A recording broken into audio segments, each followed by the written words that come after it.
Sorry রে বর, রাগ করিস না প্লিজ। এই কান ধরলাম নে। এই আপনার হাতে রক্ত? আরে ও কিছু না, তোমার হাতের মারাটা জোরে ছিল তাই আংটি লেগে পড়ে গেছে, কেটে গেছে। আরে দেখি। বলে মুক্ত ময়ের হাত ধরে টান দিয়ে হাত পেছন থেকে সামনে নিয়ে আসলো। ইস রে, কতখানি ফেটে গেছে। আমি ওষুধ লাগিয়ে দিচ্ছি। আরে গাথা, সামান্য একটু ফেটেছে, এতে কিছু হবে না, অযথা টেনশন নিচ্ছ কেন? খুলতে বলছি খুলুন, না হলে কিন্তু। আচ্ছা যা, খুলছি। তুই সত্যিই একটা পাগল রে। মুক্ত ড্রয়ার থেকে ওষুধ নিয়ে এসে ময়ের হাতে লাগিয়ে দিয়েছিল। এখন যা বাবু, কিছুক্ষণের মধ্যে আমায় বাপের বাড়ি থেকে লোকজন আসবে আমাদের নিয়ে যেতে। ওরা যদি এসে দেখে তুই এখনো মান করিসনি তাহলে কি বলবে বল? তাড়াতাড়ি যা, স্নান করে রেডি হয়ে নে। এই তো যাচ্ছি, কিন্তু আপনি। করব, তোর হলেই আমি করব। যা এখন। না, আগে আপনি করুন, তারপর আমি। ধুর ছোড়া, তুই কর আগে। যান আপনি আগে। আচ্ছা চল, দুজন একসাথেই স্নান করি। না, না কেন? আমার যে লজ্জা করে অনেক। আচ্ছা আমি তোর স্নান করা দেখব না, তোর স্নান করার সময় আমি উল্টো দিক হয়ে থাকবো, ঠিক আছে? তোমার স্নান করা আমি দেখবো না? আমারটা দেখলে সমস্যা নেই, তুই দেখতে লজ্জা না করলে আমি দেখাতে লজ্জা করবে না। বেয়াদব মেয়ে, চলুন। মুক্ত আর মৌ ওয়াশরুমে ঢুকলো। মৌ দরজা লাগিয়ে দিয়ে গা থেকে শাড়ির আঁচল নামাতে। দাঁড়ান। কেন, কি হলো? শুধু শাড়ি বাদে আর কিছু খুলবেন না, ওকে? পাগল ছেলে।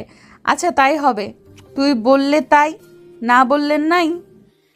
মুক্ত শাওয়ারের জন্য ছেড়ে দিল। মৌ শাওয়ারের নিচে সোজা হয়ে দাঁড়িয়ে আছে। প্রথমে মাথার চুল ভিজলো, তারপর চুল বেয়ে জল শরীরে ধীরে জল ধীরে ধীরে কপাল থেকে গাল, নাক, তারপর গোলাপের পাপড়ির মতো পাতলা নরম ঠোঁট, আর আর আর থুতনি দিয়ে ঝরঝর করে নিচে পড়ছিল। থুতনি কিছু জল গলা পেয়ে বুক ভিজিয়ে দিচ্ছিল। মুক্ত একেবারে স্তব্ধ বা ক্রুদ্ধ, যেন সে একটা শুকনো কাঠ। চলছিল শুধু শ্বাস প্রশ্বাস। চোখ দুটো স্থির হয়ে এক দৃষ্টিতে দেখছিল ময়ের গোলাপের পাপড়ির মতো নরম ঠোঁট। লাল টুকটুক করছিল, জলে ভিজে যেন ওর আরও বেশি ফুটে উঠছে তার সৌন্দর্য। মনে কত না কথা আটকে আছে, কিন্তু বলা যাচ্ছে না। শুধু একটা কথা মাথায় ঘুরপাক খাচ্ছে। এটা আমার বউ। আমার বউ সত্যি অনেক সুন্দরী, রূপবতী, মায়াবতী। মুক্ত যেন স্বপ্ন দেখছিল হঠাৎ। মুক্ত, মুক্ত, আরে এই মুক্ত। হ্যাঁ, কি? কি রে, তোকে কখন থেকে ডাকছি, কোনো কথা বলছিস না কেন? কি ভাবছিলি এতক্ষণ? একটা কথা বলবো, রাগ করবে না তো? ভুলেই হোক বা নিজের ইচ্ছায় জীবনের প্রথম আমাকে তুমি বললে, আর রাগ করতে পারি বলো? যা বলার বলো, আমি রাগ করব না, তিন সত্যি, প্রমিস। তোমার ঠোঁট জলে ভিজে আজ ভীষণ সুন্দর লাগছে। হাত দিতে পারি একটু, প্লিজ? আগে বলো, সুন্দর না হট? হাত না দিয়ে, গরম লাগলে হট, না হলে সুন্দর। আচ্ছা দাও। মুক্ত ময়ের পেছনে গিয়ে বাম হাতটা ময়ের পেটে রাখলো, আর ডান হাতটা ঠোঁটে দিয়ে ঘষা দিল। মৌ দু চোখ বন্ধ করে কেঁপে উঠল। মুক্তকে এক ধাক্কা দিয়ে সরিয়ে দিল। বেয়াদব ছেলে, এটা আদর করার সময় না, যা ভাগ। রাতের অন্ধকারে আদর করতে লজ্জা করে, আর দিনের বেলা ঠিকই করে। মৌ লুচু বলে মুক্তর দিকে মুখ বাঁকা করে উল্টো দিকে ঘুরতেই মুক্ত ময়ের হাত ধরে জোরে টান দিল। কোমর শক্ত করে চেপে ধরল দু হাতে, মাথার সাথে মাথা লাগিয়ে। আমি লুচ্চু, তাই না? হ্যাঁ, তুই বিশ্ব লুচু, সো হোয়াট? ময়ের দু হাত মুক্তর বুকের সাথে লাগিয়ে ধাক্কা দিচ্ছিল, কিন্তু মুক্ত ছাড়ছিল না। এবার কিন্তু আমি চিল্লাবো। চিল্লাতে থাকো, কেউ কিছু বলবে না, কারণ তুই আমার বউ। তোর সাহস তো কম না, তুই আমাকে তুই করে কথা বলিস।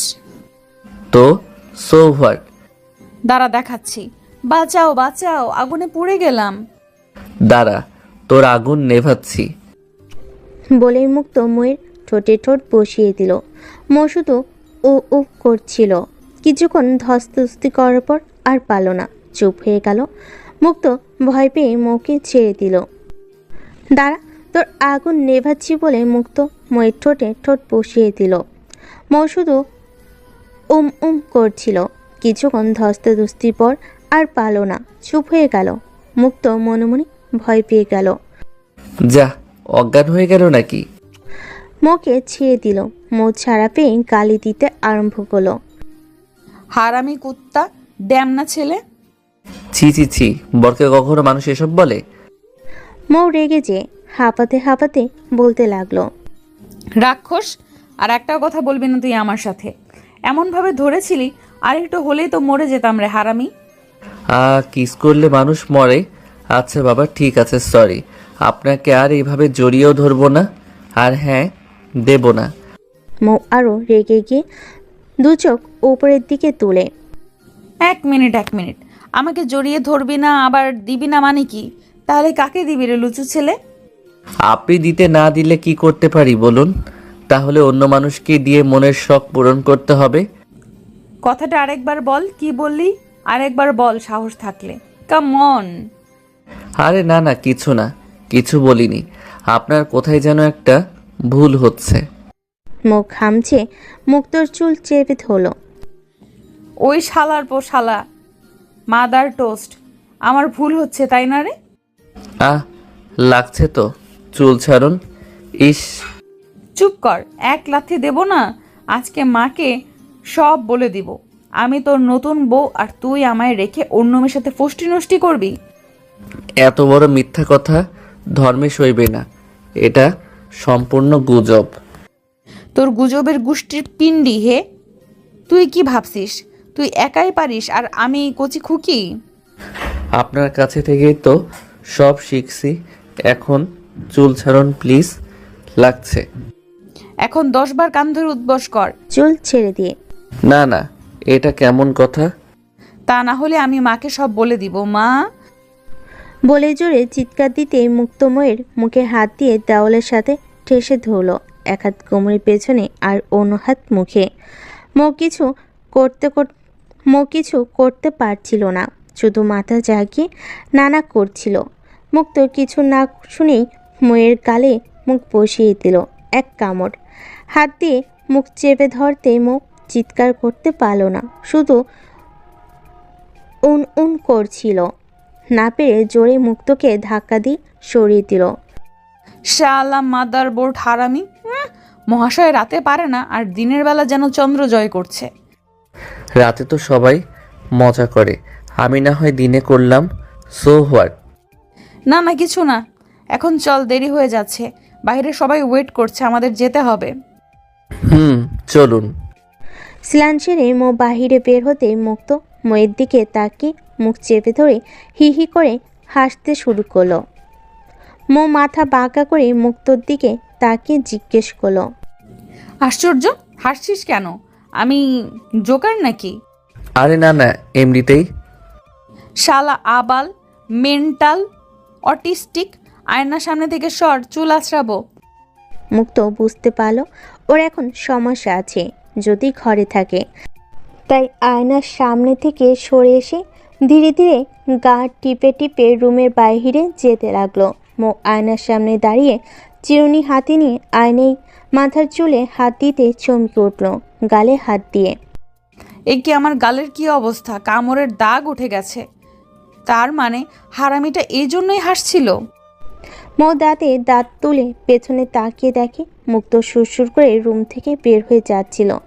মৌর হাতের চিরুনি মুক্তকে ফিকে মেরে মুক্তর দিকে তেড়ে যাচ্ছিল। মাদার টোস্ট, আজ তোর একদিন কি আমার একদিন। বলে মৌ দৌড় গিয়ে মুক্ত শার্টের কলা ধরে টেনে হেসে নিয়ে আসছিল। প্লিজ, আর জীবনেও এমন ভুল হবে না, ছেড়ে দিন প্লিজ, আপনার পায়ে পড়ি। শালা, আমি এখন বাইরে যাব কিভাবে? সবাই দেখি কি বলবে? আমি সমাধান করে দিব। বল বল, কি সমাধান করবি? এক গালে কামড় দিছি তাই দেখতে খারাপ লাগছে, অন্যটাতেও দেই তাহলে ভালো লাগবে। মুক্তর দিকে গাল এগিয়ে দিয়ে বলো। মুক্ত তো সেই খুশি, যেন হাতের চাঁদ পেয়ে গেছে, আবার কামড় দিতে পারবে। মুক্ত চোখ বন্ধ করে ময়ের গালের দিকে মুখ এগিয়ে নিয়ে যেতেই মৌ আচমকা ঘুরে মুক্তর মাথা চেপে ধরে গালে প্রচণ্ড জোরে কামড় বসালো। এতটা জোরে কামড় মারল যে মুক্ত না চিল্লিয়ে থাকতে পারল না। ছেড়ে দিতে মুক্ত আয়নার সামনে গিয়ে দেখে ওর গাল লাল হয়ে গেছে, গালে রক্ত জমা হয়ে গেছে। এটা কি ঠিক করলেন? বেশ করছি। আমার উপর এতক্ষণ ধরে যে ভাণ্ডন চালাচ্ছিলি সেটা ঠিক ছিল, তাই না? গাল ঘষতে ঘষতে মুক্ত বলল। আরে ওটা তো ভালোবাসা, তাণ্ডব হতে যাবে কেন? তাহলে এটা আলট্রা প্রো ভালোবাসা। মুক্ত হা করে ময়ের দিকে তাকিয়ে আছে। শুধু দাগ না, মুক্তর গালে এতটাই জোরে কামড় দিয়েছে যে গালে দাঁত বসে রক্ত জমে গেছে। মুক্ত আয়নার সামনে দাঁড়িয়ে হাত দিয়ে গালে হাত বোলাচ্ছিল। ইস, ও মাগো, জ্বলছে, গাল কেটেই ফেলেছে। ময়ের দিকে তাকিয়ে ইস, ও মাগো জ্বলছে, গাল কেটে ফেলেছে। কাজটা আপনি কি ঠিক করলেন বলুন? যা বাবা, আমি আবার ভুল কি করলাম রে? আরে এ বেয়াদব মহিলা বলে কি, কামড় দিয়ে আমার গালে দাগ তুলে দিয়েছে, আবার বলে কি করলাম। কি, তুই আমারে বেয়াদব মহিলা বললি? আমি এক্ষুনি মাকে সব বলে দেব। মা, মা, ও মা। বলে চেঁচাতে মৌ রুম থেকে দৌড় দিয়ে বের হলো। মুক্ত ময়ের পেছন পেছন দৌড় দিল। আপনার কেউ কোনোদিন জানতেও চাইলেন না মৌ কেন মুক্তকে বর হিসাবে মেনে নিল না? কেননা মুক্ত ছিল ময়ের 5 বছরের ছোট। আসলে ঘটনাটা এমন, মুক্তর বাবা মা সড়ক দুর্ঘটনায় পড়ে মারা যান। মুক্ত যখন সেকেন্ডারি পরীক্ষা দেয় তখন মুক্তর বাবা আর ময়ের বাবা কলিগ ছিলেন, মানে একসাথে চাকরি করতেন প্রায় 10 বছর ধরে। সেই সুবাদে মুক্তদের পরিবারও মৌদের পরিবারের সম্পর্ক অত্যন্ত ঘনিষ্ঠ। তাই মৌ আর মুক্ত দুজন দুজনকে অনেক ছোটকাল থেকেই চেনে, আর সেজন্যই মুক্ত মৌকে আপনি ছাড়া কথা বলতে পারে না। তো মুক্তর বাবা ও মা মারা যাওয়ার পর মুক্ত মানসিকভাবে অনেকটাই ভেঙে পড়ছিল। বাড়ি থেকে বের হতো না, সারাদিন কান্না আর কান্না। পরিস্থিতি বুঝতে পারে ময়ের বাবা মা মারা গেছে, তাই কষ্ট পাওয়াটা স্বাভাবিক। কিন্তু এভাবে চলতে থাকলে ছেলেটার জীবনটা শেষ হয়ে যাবে, তো ছেলেটা পাগল হয়ে যাবে। তাই ময়ের বাবা অনেক টেনশনের মধ্যে পড়ে গেল। কি করা যায় এখন? তিনি সব কিছু খুলে বলেন ওনার স্ত্রী ময়ের মাকে।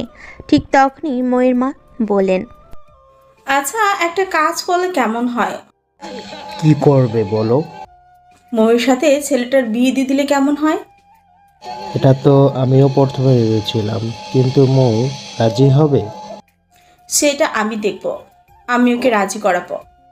আচ্ছা, তুমি তাহলে মৌয়ের সাথে কথা বলে দেখো। ময়ের মা আর এক মুহূর্ত দেরি করলো না, ময়ের রুমে চলে গেল দরজায় দাঁড়িয়ে। মা, তোমার সাথে কিছু কথা আছে, আমি ভেতরে আসতে পারি? আরে মা, ছি, তুমি ভেতরে আসবে আবার পারমিশন লাগবে নাকি? বলো কি বলবে। তুমি তো জানো তোমার আঙ্কেল আর আন্টি মারা যাওয়াতে আমরা অনেক চিন্তিত, তাদের একমাত্র ছেলে মুক্তকে নিয়ে। হ্যাঁ মা, ছেলেটা মানসিকভাবে অনেক ভেঙে পড়েছে। দেখো মা, ছেলেটার এখন নিজের বলতে আর কেউ নেই, শুধুমাত্র ওর মাসি মেসো আর আমরা ছাড়া। হ্যাঁ মা, কিন্তু আমরা এখন কি করতে পারি বলো? যে কোনো বিপদে পাশে দাঁড়াতে হবে। এখন তো সবচেয়ে বড় বিপদ, ছেলেটা নষ্ট হয়ে যাবে। এইভাবে কষ্ট পেতে থাকলে ও একদিন পাগল হয়ে যাবে। ওকে বিয়ে দেওয়ার ব্যবস্থা করো মা, কিন্তু বয়সও তো তেমন হয়নি। মা, আমি আর তোর বাবা ঠিক করেছি তোর সাথে মুক্তর বিয়ে দিব। প্লিজ মা, তুই না করিস না। এটা হয় না মা, ও তো আমার চেয়ে অনেক ছোট, এটা সম্ভব না মা। কেন হয় না মা? একটু ভেবে দেখো, ছেলেটা এভাবে তিলে তিলে শেষ হয়ে যাবে, আর তুমি আমাদের একমাত্র মেয়ে। মা, প্লিজ মা, ছেলেটা কিন্তু অনেক অনেক ভালো। আমি তোমার হাত ধরে অনুরোধ